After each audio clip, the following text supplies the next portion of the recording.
한 번 들으면 머릿속에서 떠나지 않고 들을수록 괜히 마음이 찜찜해지는 이야기.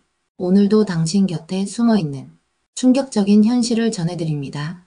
첫 번째 사건, 피 흘리는 아내 사진 찍고 테니스 치러 나간 남편.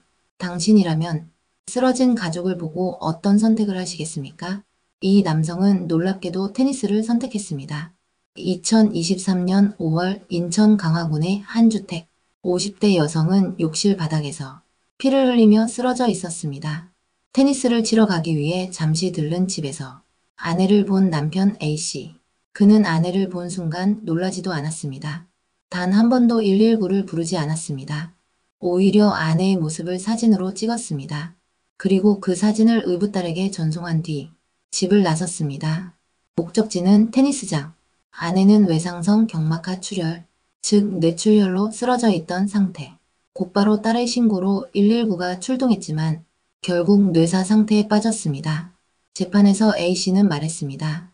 가정폭력으로 엮이기 싫었다.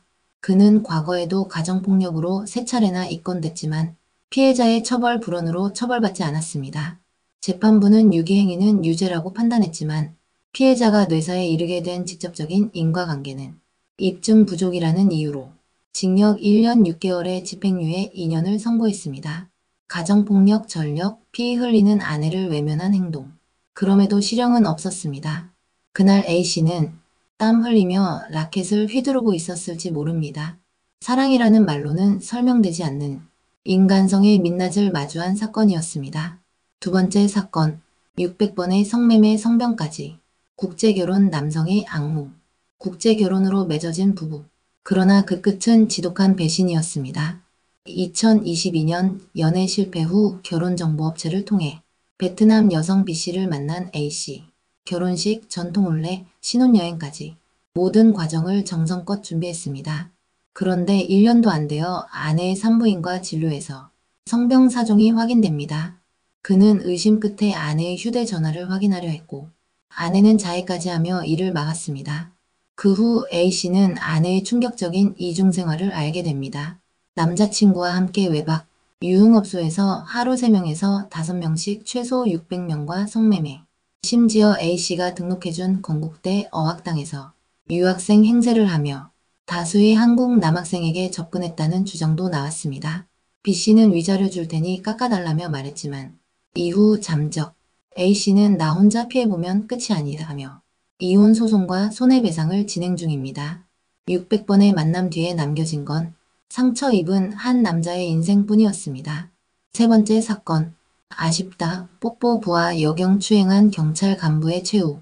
힘의 위계 속 농담처럼 건넨 말 한마디.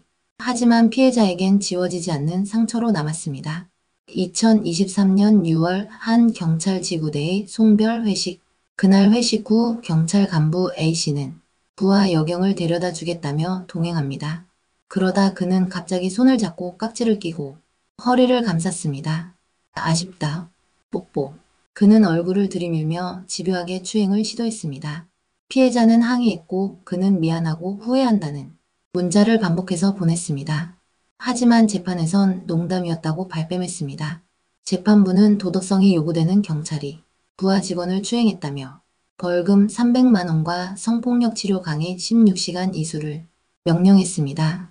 경찰이라는 직함이 면죄부가 되어선 안 됩니다. 네 번째 사건. 엘리베이터 안 이유 없는 폭행 10살 소녀가 당했다. 엘리베이터에서 딸이 맞았습니다. 때린 사람은 지적장애가 있는 20대 여성이었고 이유는 아이스크림이었습니다.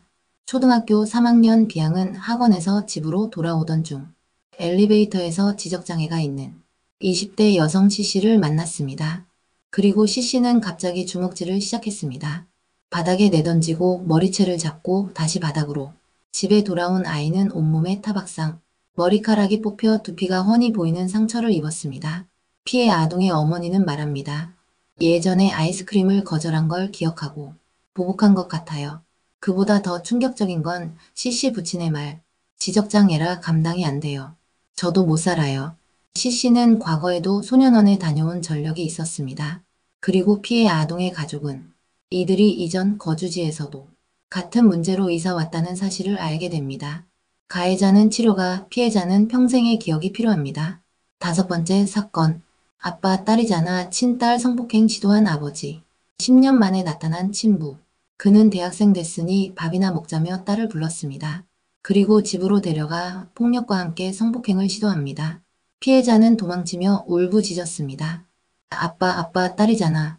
하지만 법은 강제추행만 인정했습니다. 딸은 결국 직계존속에게 성폭력 당했다는 유서를 남기고 사망했습니다. 그제야 판사는 아버지를 직권 구속했습니다. 법정에서 그는 이건 마녀사냥이라며 고성을 질렀고 항소심에서도 유죄가 확정되자 대법원까지 끌고 갔습니다.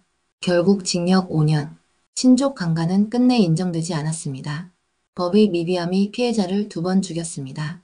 이런 사건들이 멀게 느껴지시나요? 하지만 범죄는 언제나 우리 곁 가장 평범한 얼굴을 하고 다가옵니다. 괜히 찜찜해지는 이야기. 다음에도 조용히 찾아뵙겠습니다.